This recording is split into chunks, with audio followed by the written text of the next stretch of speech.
Here we are, week 2, book club with J Dog and T Smash.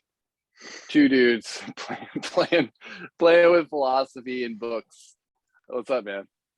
What's going on, Snoop Dogg? Are we ready to impart some wisdom that we think we have? Sounds wonderful to me. Looking forward to it. And cool. So thanks again for being here with me. Viewers, if you're watching, listening, or laughing, thanks for being here. So week 2 of book club, we're going through chapters 4 through 6 of You Are the Happiness That You Seek, right? This is true. Cool. So week 4, shall we get into it? Let's get it on. I mean, I said week 4, chapter 4. So chapter 4 is called The Art of Self-Inquiry. The term self-inquiry is definitely I would say used a lot by Rupert in his work, right? Like that's kind of his not coined, but like that is his jam.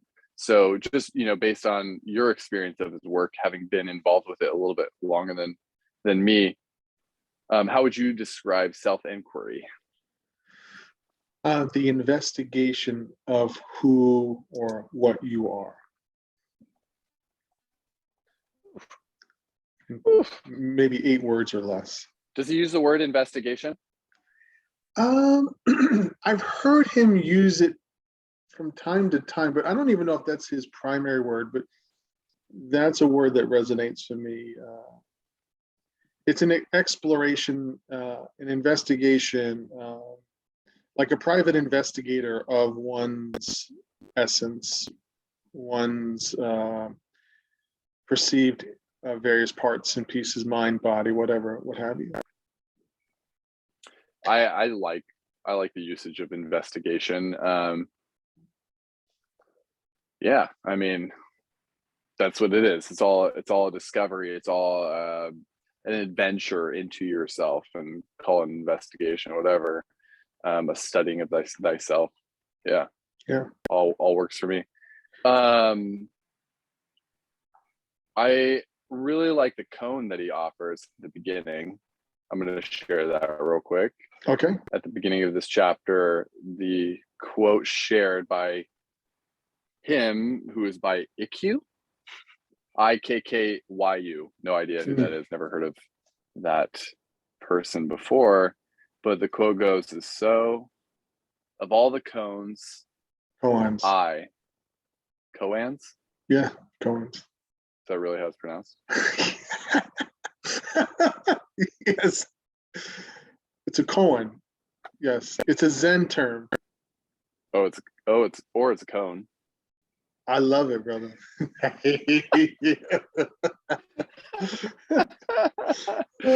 All right. So of all the koans, I is the most profound, and that's really a perfect little slap across the face for what this chapter, or at least one of the chapters coming up, it might be 4, where he really invites us to consider I am, and so on. Yeah, I to piggyback on that, I know there's a little bit of a pattern with, I like to read what he said because it's simple, and then we can dance off of it. At the end of that first paragraph, in the second 2 sentences, it says, if my essential nature is freedom, peace, happiness, why do I suffer so much of the time? I suggest that it was simply because we had lost, he was referring to a story, he had lost himself in, or identified himself with, the content of his experience, meaning my thoughts, my emotions, my body, my experiences with another person, an event, a situation, etc. But my experience is so intense and overwhelming much of the time, he replied, that I do not know how to disidentify myself from it.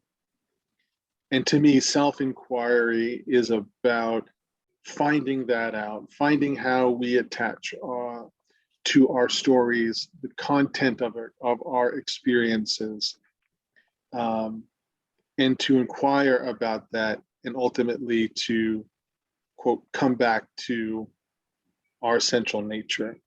So I think that really is such at the heart of it in regards to what is the, in my opinion, the idea around, or the intention of self-inquiry. Yeah, the previous chapters were kind of talking about the objects of experience so far, getting us accustomed to like what is the objective experience within our world. And now it's like, okay, how exactly do I not attach to that, identify it as it, become entangled? He used the word entangled, enmeshed, you like to use. Mm. And cats. The how is really now like what we're going to get into. How in the fuck am I to not identify with these things I've identified with my whole life? And he uses a couple really good examples actually in that. I actually underlined this that I'll share. Does the space in the room have to work hard to not identify itself with the four walls of the room, or to let go of all the objects or people as they leave the room? And it's just so fucking simple. Like he does that with some examples so well. In later in one of the next chapters, he does one with COVID. But once finding what our essence, our essential nature is, as he describes it, there's no working to be done. There's no attaching or emotion to be riled over. It's just the spaciousness there. Now, I don't know, maybe people are like, well, I'm not a fucking room. Like I'm a human being with emotions and experiences and whatever. But if you allow yourself to find the spaciousness within yourself with your essential nature based on what I am is, as we'll get into more, there's really not much of a difference. Can I ask you, if I had not heard that before and you wanted to share with me for the first time and bridge the gap between the room metaphor that he's using with our essential nature and objective experience, how would you lay that out for me? I'm curious. I would start by questions, and the question would be, are you this couch? No.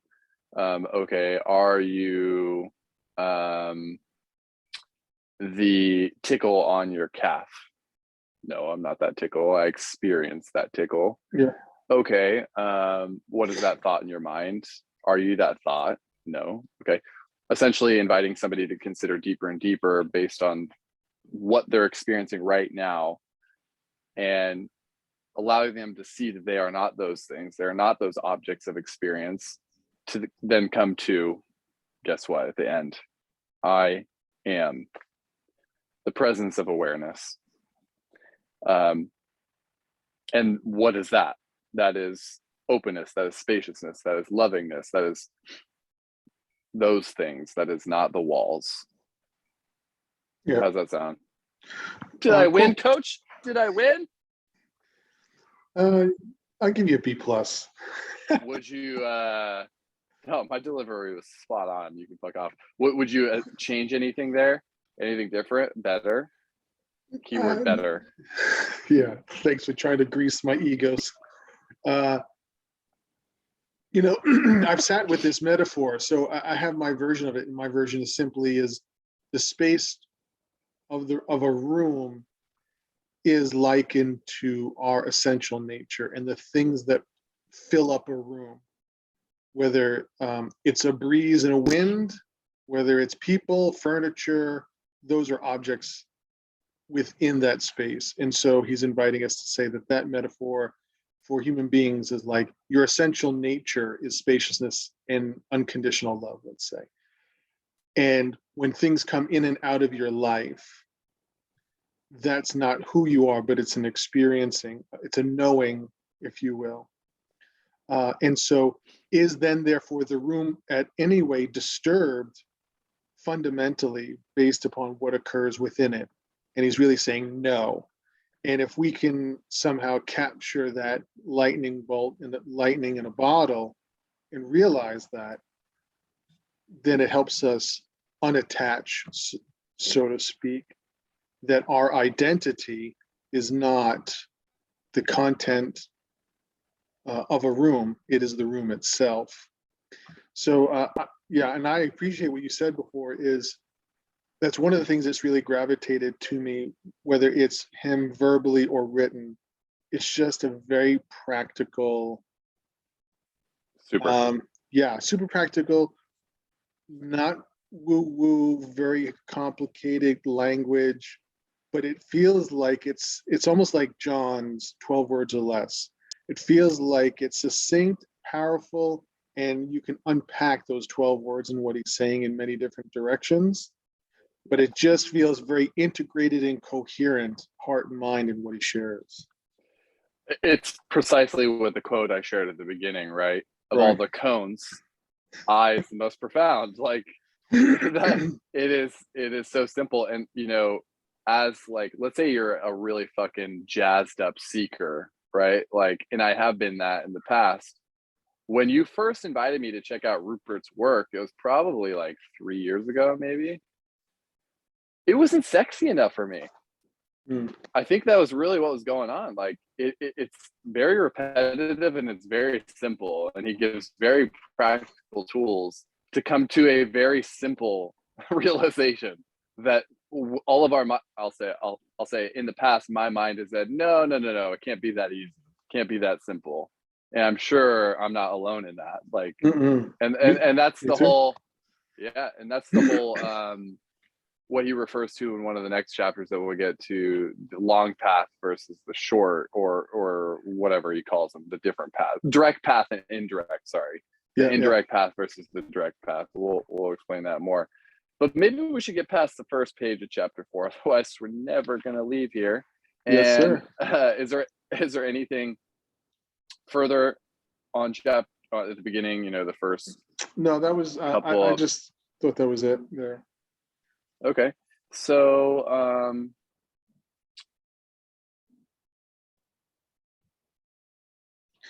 So what I do like, just real quick, Tyler, on the bottom portion of page 29, when people think about tracing their way back to themselves, what I do like, I put down, and I made a note in my book, said it's a nice coaching point, that you can drill too fast at times. And so what he was talking about is an example where if he put the direct path and in certain approaches with a client, that there would be so much resistance to the yes, idea of what he's trying to communicate. He said, so basically I'm going to paraphrase it how I interpreted it, was, I'm going to go to the easy route. I'm going to go, the mainstream right here with sharing with you X. And he just invited him to dabble in that for, a couple of days, to kind of prepare the heart and mind to say, okay, now let's be more in the direct path and get to the heart of it. yeah, And he was very open and receptive, and then could connect dots. And so it reminded me of, sometimes for myself, to really keep reminding about, meet people where they're at, yeah, and be compassionate with knowing that you're at your own pace, or your own as well. I yeah. just thought that was cool. I think there's a quote by Ramana Maharishi later in the book. I probably noted it somewhere. Said something about sinking the mind into the heart, right? And right.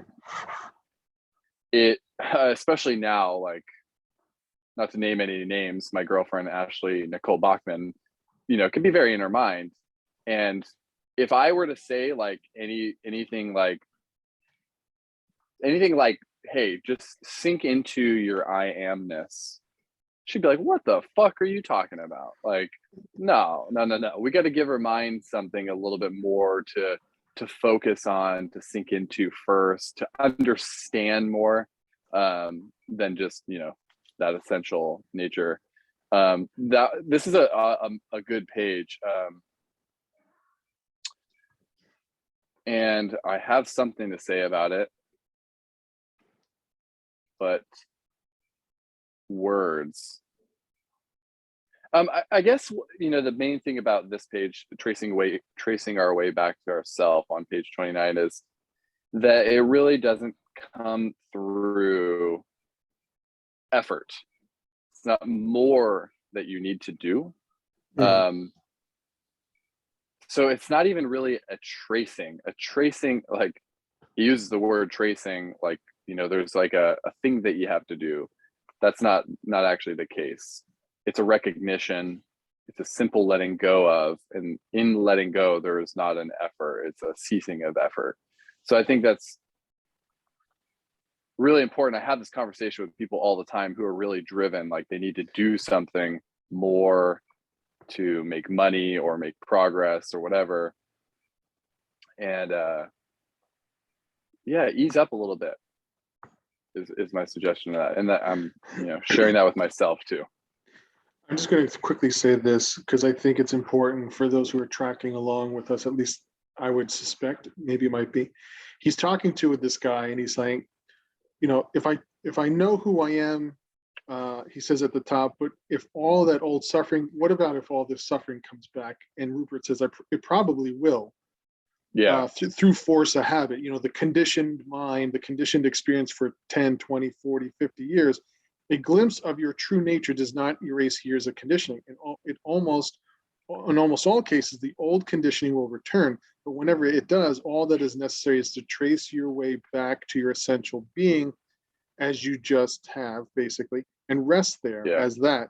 And every time you do so, you weaken the old habit of becoming lost or identified with the content of your experience, instead of becoming established in your true nature of peace. And even from a physiological standpoint, it always reminds me of the more that you entrain yourself in a certain pattern, you're facilitating yourself in a certain pattern. And you've been working with me on some of my postural distortions for sure. And I'm going to be 51 this summer, so it's not like these patterns have gone away overnight. But what I can say is that when I had my total reconstruction on my right shoulder, and I said, hey, it's been 20 years since I really had full rotation of my shoulder. And you're like, okay, we're going to do a couple of exercises. And next, immediately I had full range of motion. Like I could rest my arm this way and the back of my hand could touch the floor. Yeah.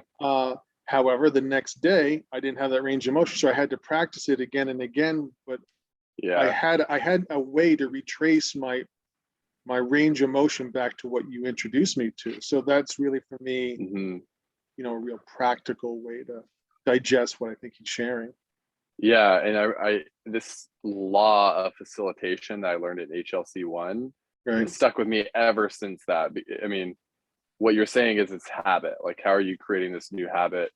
It is not a flipping of the switch. It is a conscious choosing to be aware of old patterns and then switching into those new choices of doing your best with the new patterns.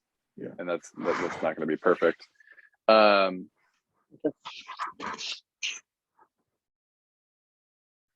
Just one quote that I really enjoy. It says, "We set out on a great adventure, seeking peace and fulfillment, only to find ourselves back at home again as if for the first time." Oh God, Jay, you know to some extent how this could ring true for me. And for the viewers that don't know anything about my life, I've been traveling for the last 7 months in an RV on a grand adventure with my girlfriend and finding all the wild and crazy experiences. And I don't know if I set out kind of seeking peace and fulfillment. Like, where am I going to spend the rest of my days in this country? And only to find myself back home again, where I am right now after 7 months of traveling. I am back home, definitely feeling differently. So it's as if I literally read this yesterday and laughed out loud, having experienced what this quote means to me right now. And also taking it even a step deeper than that, asking myself, like, how much of this suffering do we have to go through? How much of this journey do I have to continue to be on the hamster wheel for, to realize again and again and again what I am? Right. It's hilarious. It's a cosmic joke. Yeah, and kind of piggybacking on that, another quote down the way on page 30 is the journey is the pathless. Oh, the journey is the pathless path from ourself to ourself, from the happiness we seek to the happiness we are. That was a banger. I read that. I read that out loud to Ashley right away. I was like, you got to hear this. And she's like, words, can't, too many words. Is that what she said? Too many words? That's literally what she said. Too many words. Okay. Any reflections there on anything I shared? To me, the heart, one of the things that can be difficult sometimes, the heart of this chapter is to recognize that we've identified ourselves with our personality, our body, in such a way that we think of ourselves as a separate self at the end of the day. I'm Jason, I'm totally separate from head to toe. My essence, my personality, my soul, whatever language you want to use, is independent of Tyler. And I am a separate self. And really what this chapter really is introducing people to is the idea of that is where suffering lies. When we think and associate with our personality in such a way that, there's another analogy that I really appreciate, that sometimes a fish doesn't know it's in water. Like human beings, so to speak, don't know that they're so deeply attached to or identified with personality in their body that to introduce this concept to them, it is where the resistance lies, because there's so much investment into their, and that's the way we've been all culturally raised to dance.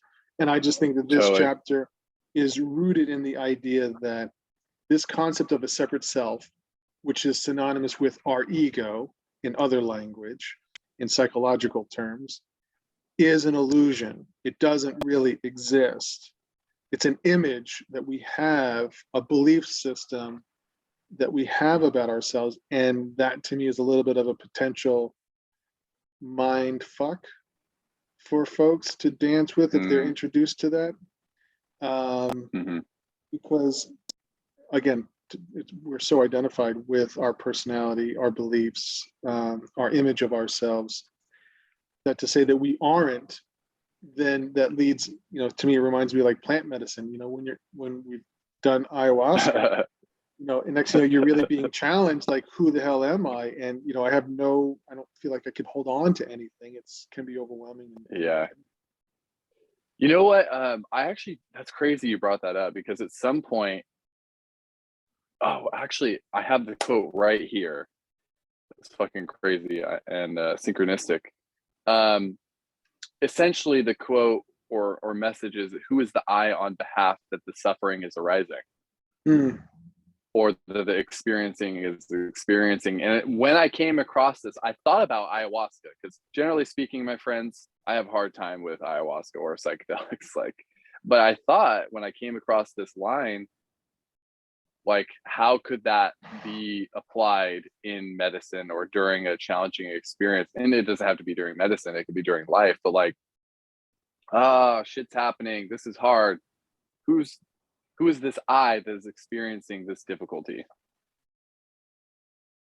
And it just it just brings you right back out of the content of the objective experience. And it brings your focus into essence immediately, when you can ask yourself, who is this I that is suffering right here or having this hard time? Now, I might be so out of my mind on ayahuasca that I can't comprehend or formulate that question to myself, but like, maybe a little tattoo here, it says like, I am, who is I, whatever, the reminder. Right. Yeah, I really appreciate that. Do you ever ask yourself when you're having a hard time, things like that, like whatever the hard time is, do you swing it back around to your amness? I have done that, and I do that more and more, just like, with my back, and increasing the facilitation of that. And what's funny is sometimes I'll be having a version of what I would consider fighting, even fair or unfair at times, with Z. and I'll just pause, and all of a sudden the thought bubble, like a hiccup, will pop up and say, well, on whose behalf are you all pissy about? Something like that. And I actually will go from fucking pissiness to I start dying laughing. And then she said to me, like, what the hell is that? Was fucking like the breeze just took you to the left versus to the right. What the hell's going on Wow, here? that's funny.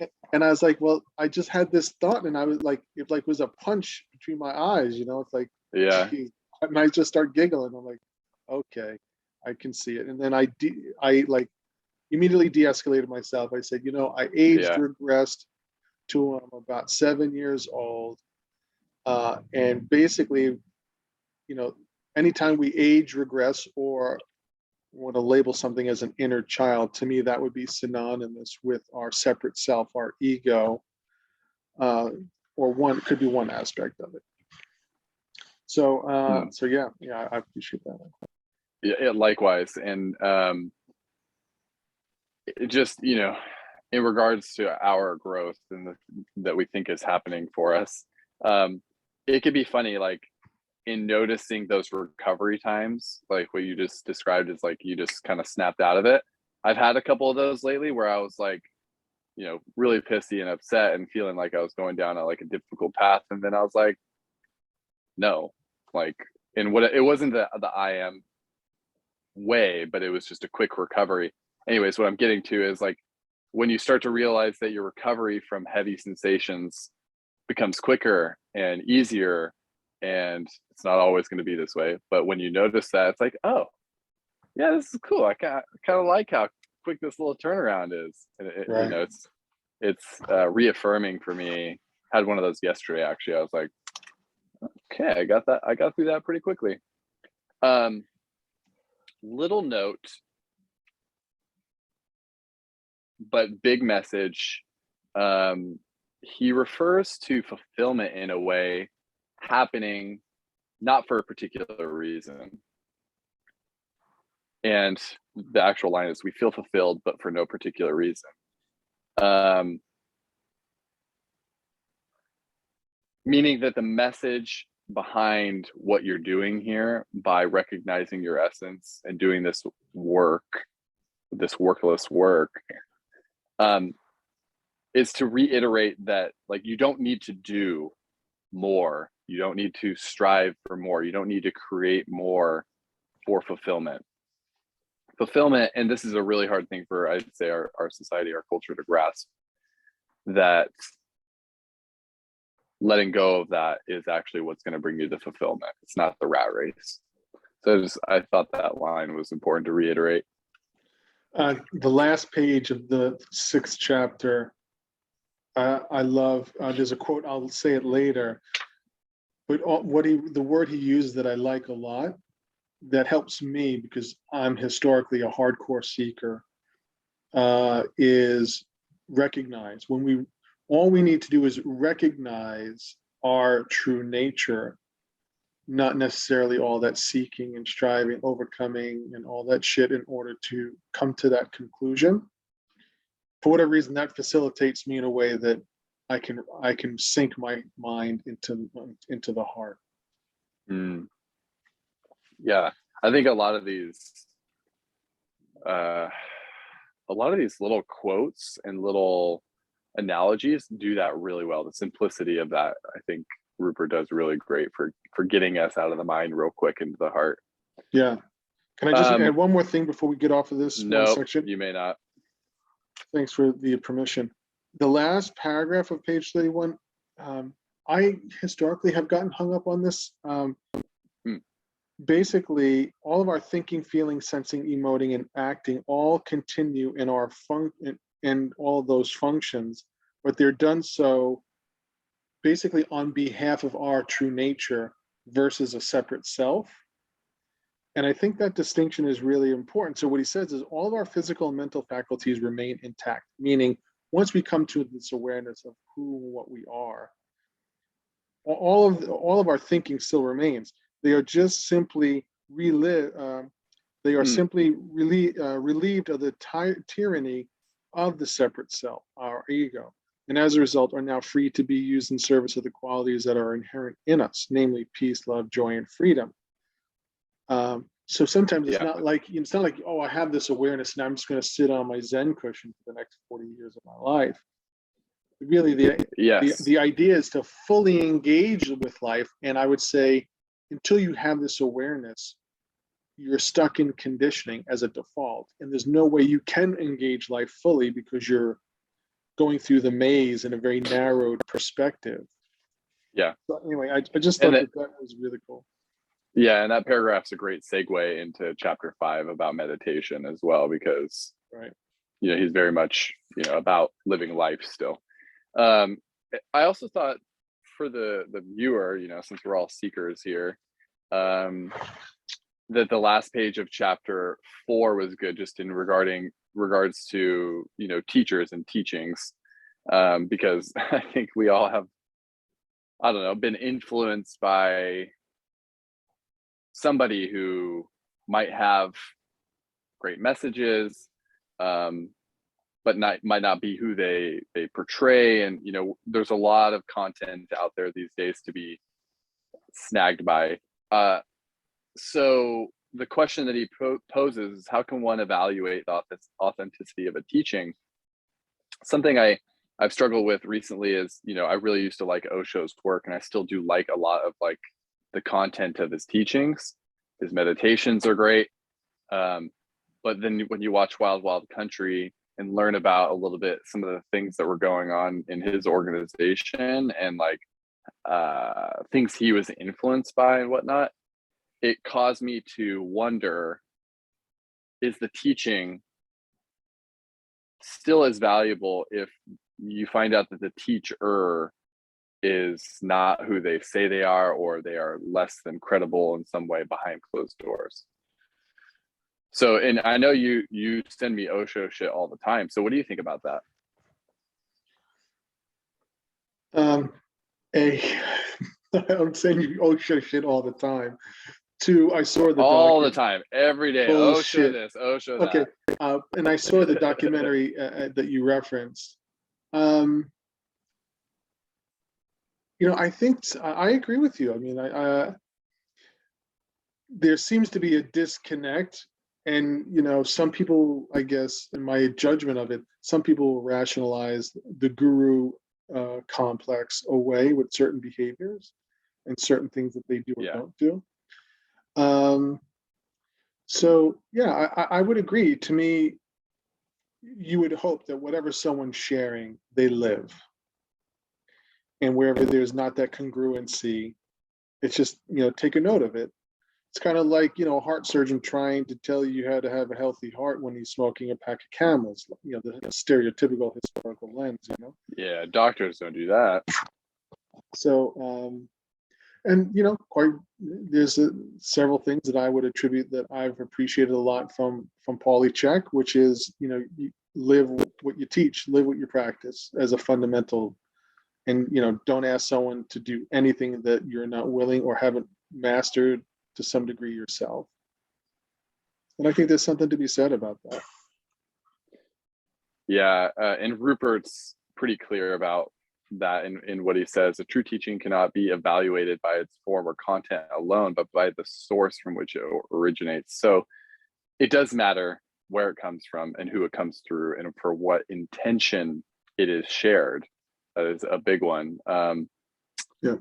And even above that, he says that it's spontaneous. Like a teaching will come through someone, somewhere, sometime, not because of that person, but because it was destined or created by source to have come through at this particular time through this particular person. Even though that person might be deluded enough to think that it is theirs. I think any great spiritual teacher or guru is pretty aware that what they're teaching, what they're sharing, is not from them. It is from another place. Unless you're hearing it from me, in which case it comes through me. So chapter 5, the essence of meditation. this is a great. I love this chapter, and I don't know about you, Jay, but do you ever come across clients that are conflicted with doing meditation right? Sure. Can you do meditation? Can you do meditation wrong? That's a big question. That's the one. Mhm. Can you do it wrong? Yeah, you can fucking do it wrong. Yeah. Are you doing it wrong right now? No, I get your point. I know where you're going. I think I know where you're going. Just being yourself, and that's what I do like. He's like, meditation is not something we do. It's meditation is something that we are. Oh, I love that quote. I love that quote. You couldn't have done it perfectly, could you? Couldn't have just read the quote perfectly. Yeah. We'll come to that at some point. This is a meaty chapter. Anything in particular that you want to share at the beginning? Yeah, well, right before, like towards the bottom, before it says disentangling ourselves, I love this. It reminds me of Alan Watts when I've listened to him a bunch, and he's like, it's like a pickpocketer trying to sell you your own watch. Meaning that he says here, we cannot become what we always and already are. I mean, that is just fundamental. We cannot be what we are not. And if I were to simple, like, that to me is like game, set, match. Because basically, I know. if we are not, like, basically it goes like this: we can't be what we're aware of.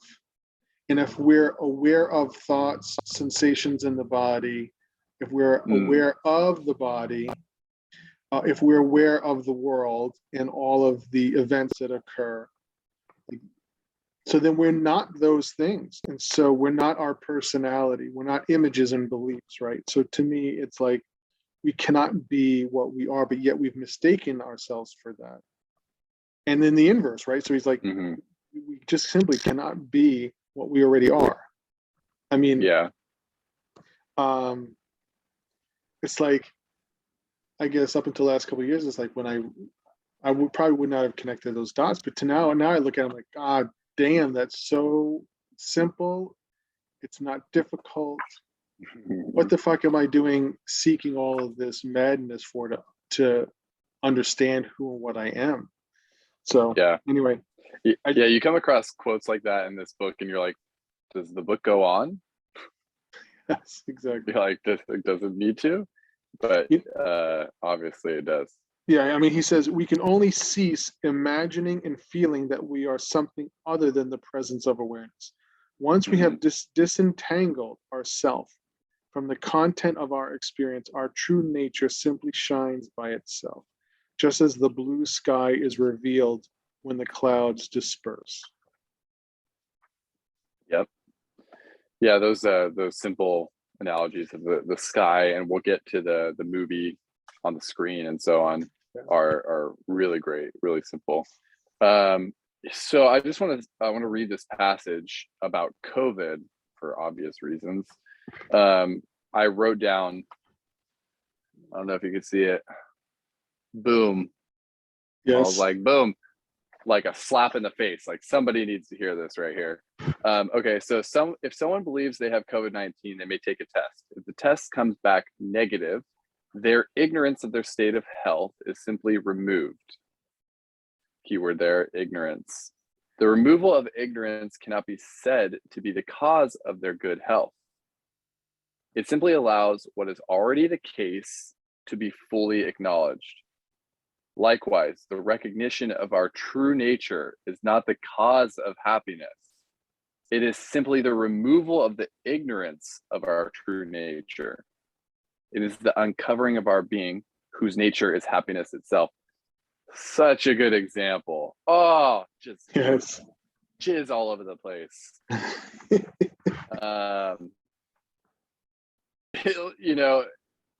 Everything is already there. Health is already there. And of course, you could have COVID. But it's all about ignorance. And Vipassana talks about this as well as, one of the three main sources of suffering. So what do you think about that one? Is there anything that we even need to elaborate on that? Is it pretty self-explanatory?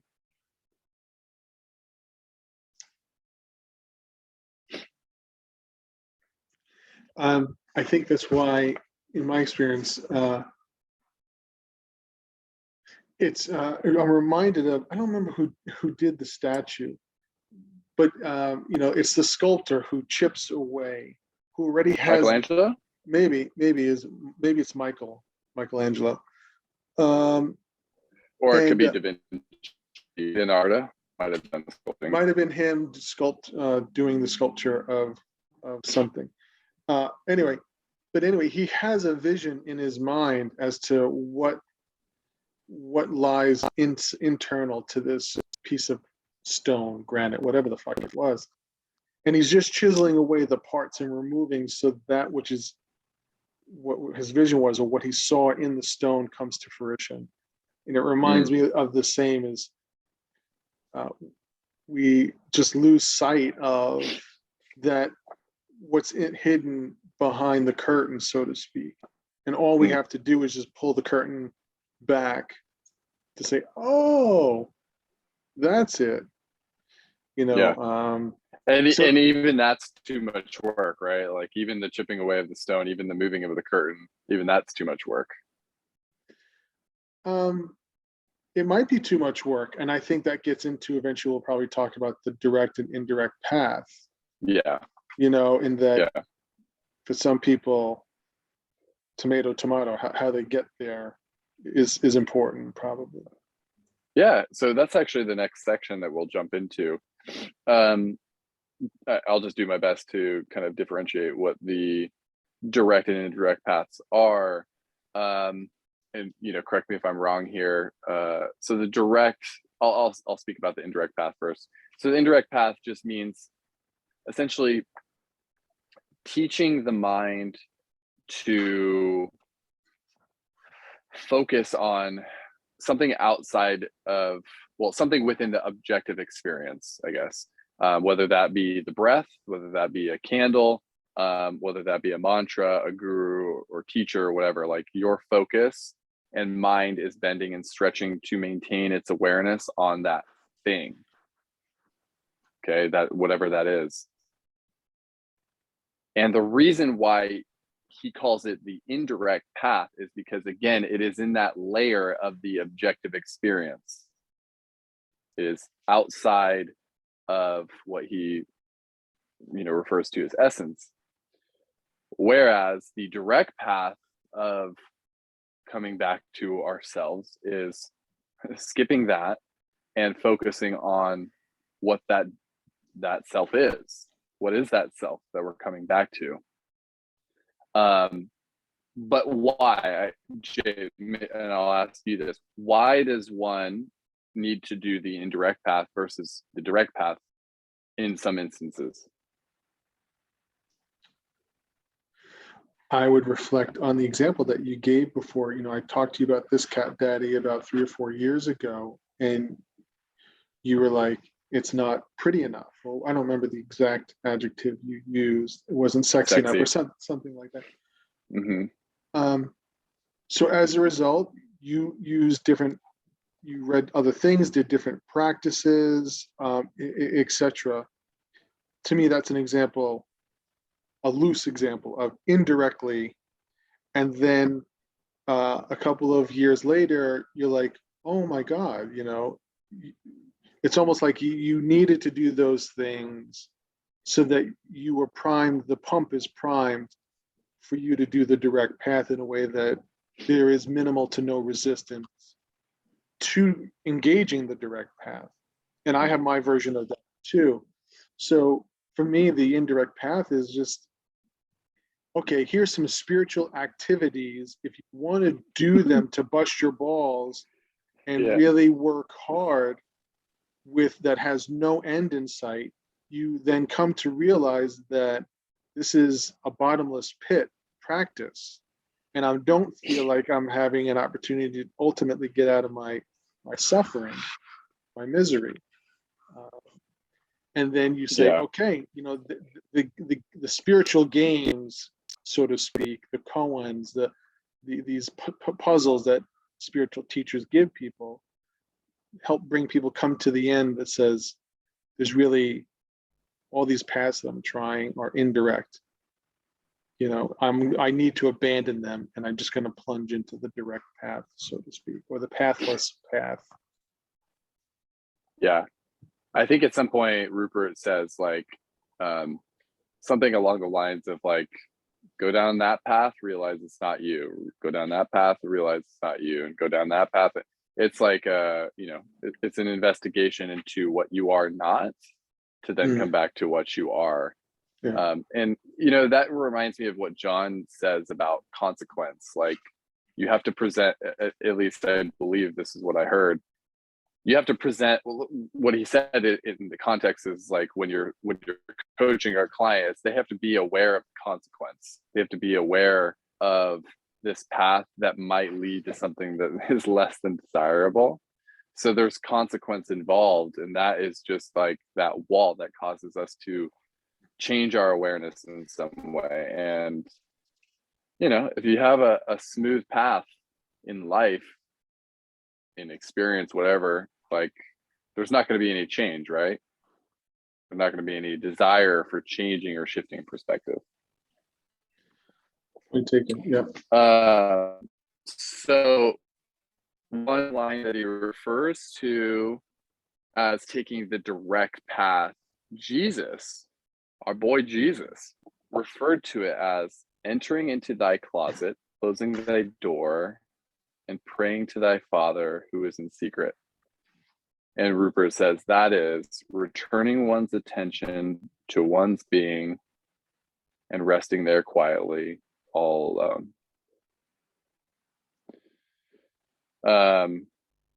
Yeah, I thought that was important to share, just because the Bible is this really important thing that a lot of people refer to, and our boy Jesus here gave us a nice little line to realize that it is about bringing our attention back to our essence, to ourself. It's not about that journey, that moving from thing to thing. Mm-hmm. So moving right along, anything on the next page or two that has your attention?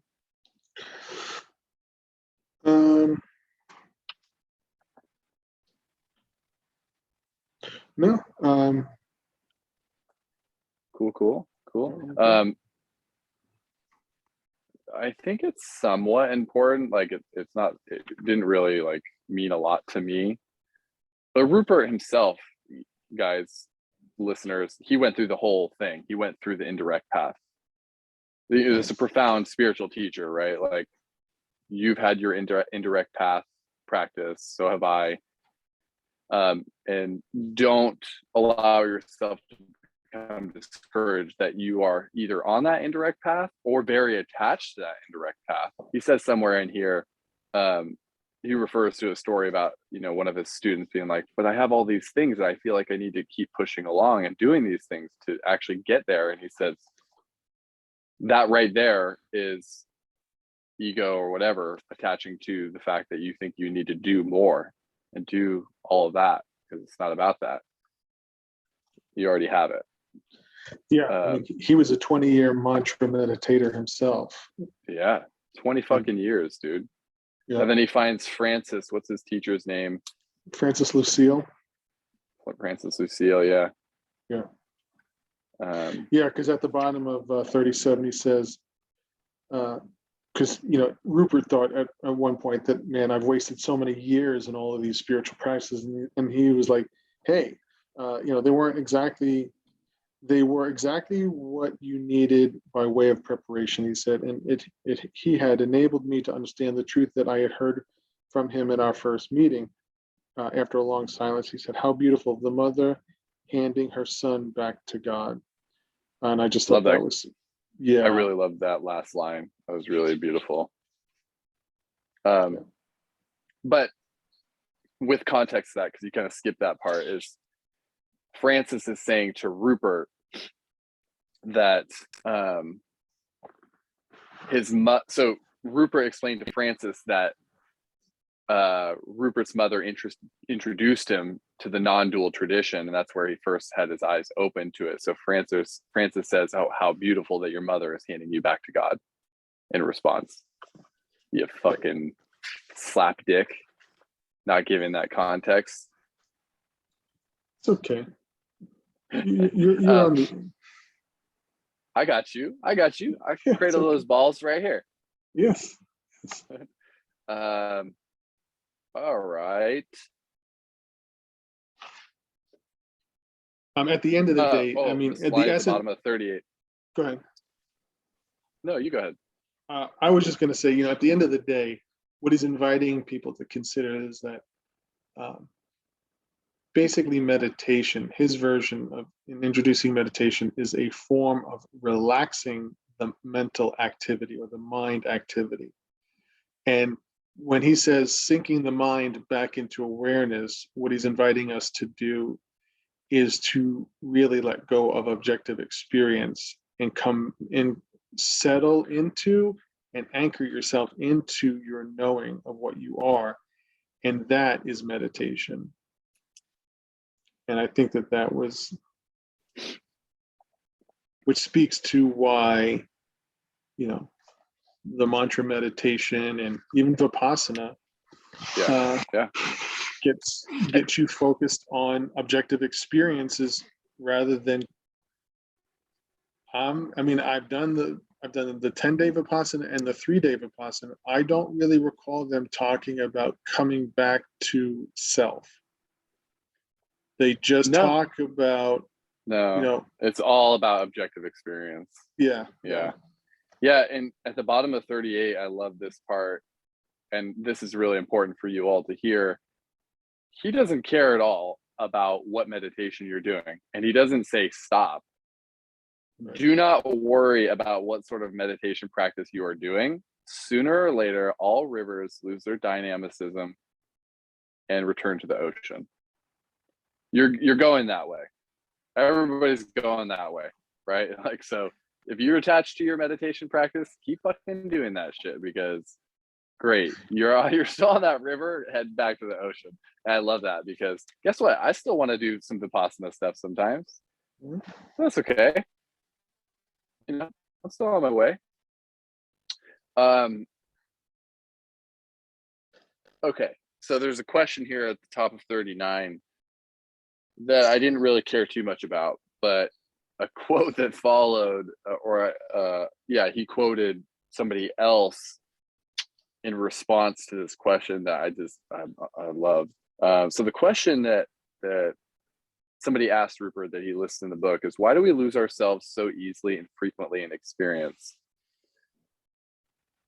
And the quote that he shared pretty close to that question in response was, eternity is in love with the productions of time.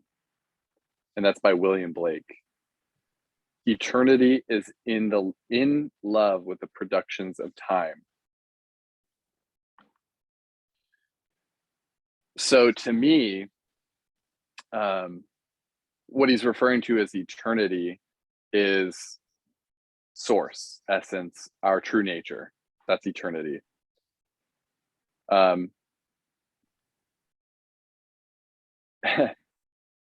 Our essence, our nature, our beingness is in love with all the things outside of it as well, is what I'm getting from this.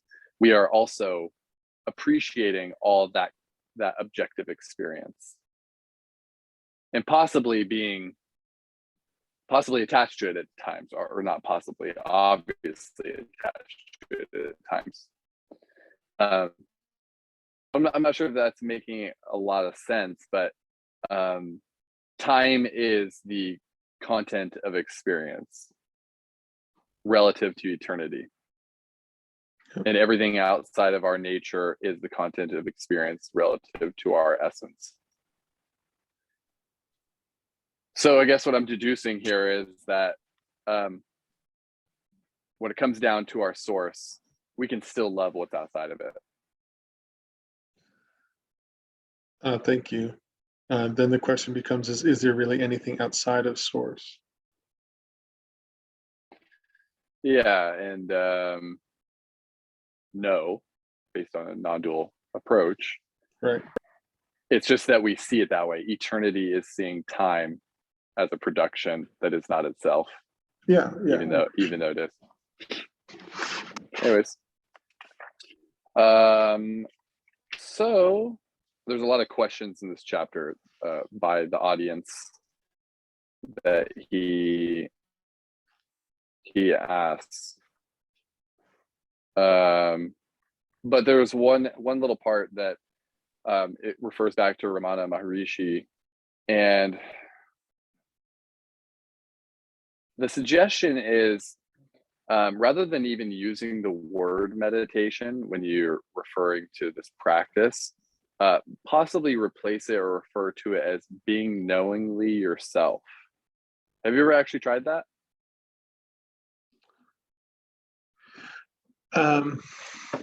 It's a good question, Tyler.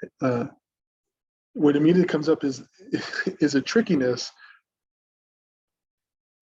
I think I've adopted for so long the idea that meditation is something that we do, an activity, that sometimes I intellectually get the nature of your question, and yet I still for myself have to like pause, rewind, to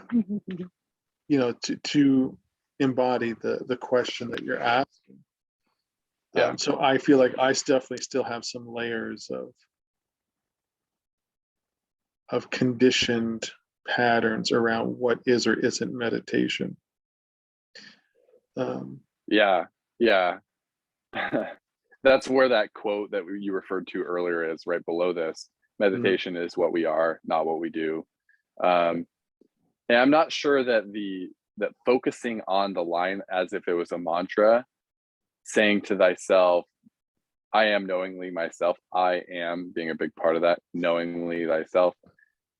Because you don't want to get stuck in the mantra aspect of it. It's more about the feeling and knowing of what the message is, I think.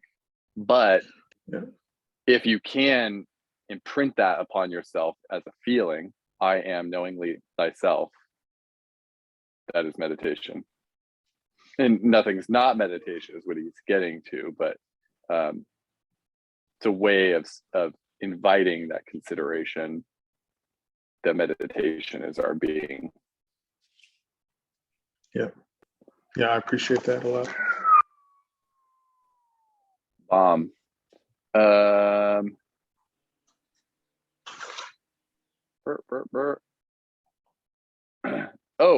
So at the end of this chapter, that text that you sent me about sleeping and deep sleep, you thought that was pretty interesting, right?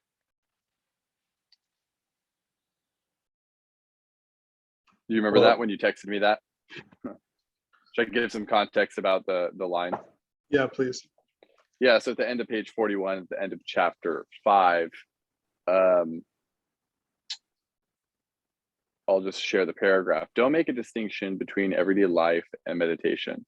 Even when you go to sleep at night, feel that you remain resting in and as your being. In fact, in deep sleep, you don't really fall asleep. The world falls asleep in you.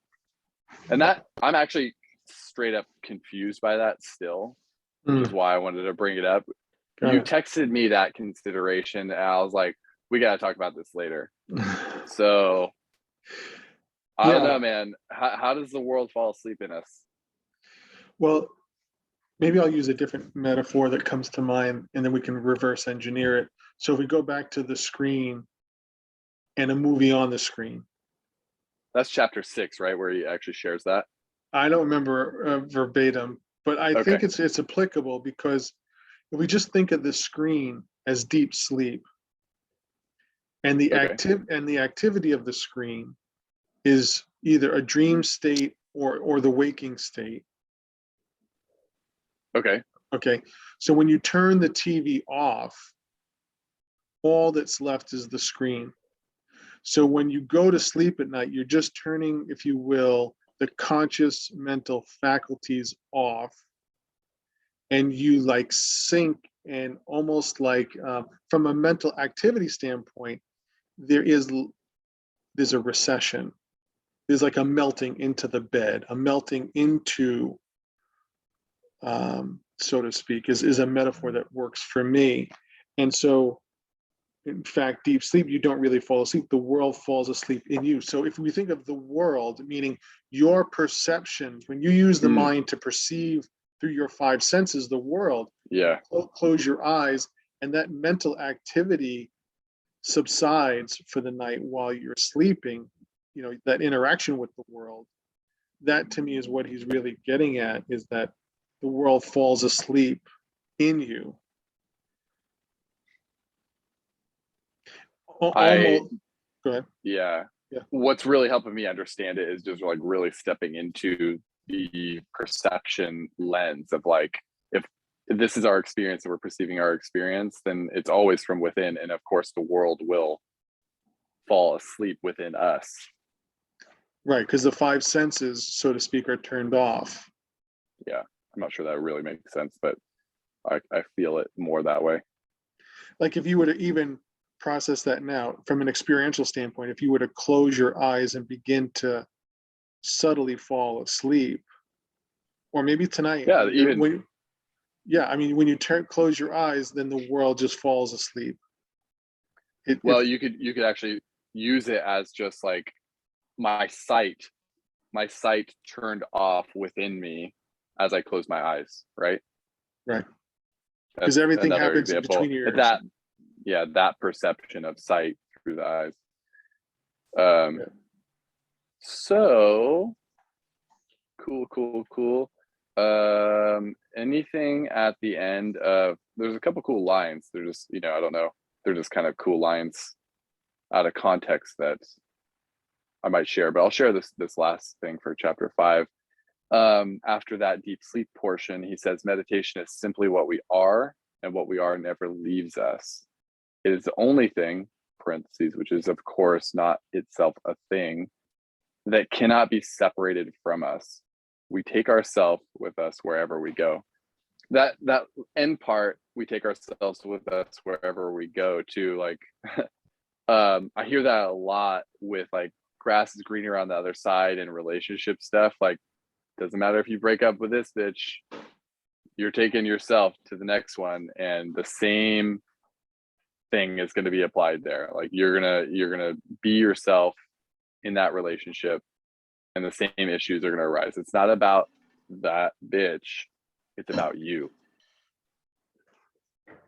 Yeah. You bring yourself wherever you go, whether you're on the road in the RV, or you're in San Jose, or I'm in Seattle, or I'm contemplating moving again, wherever I am, that's where I'm at, right? So to speak. Yeah.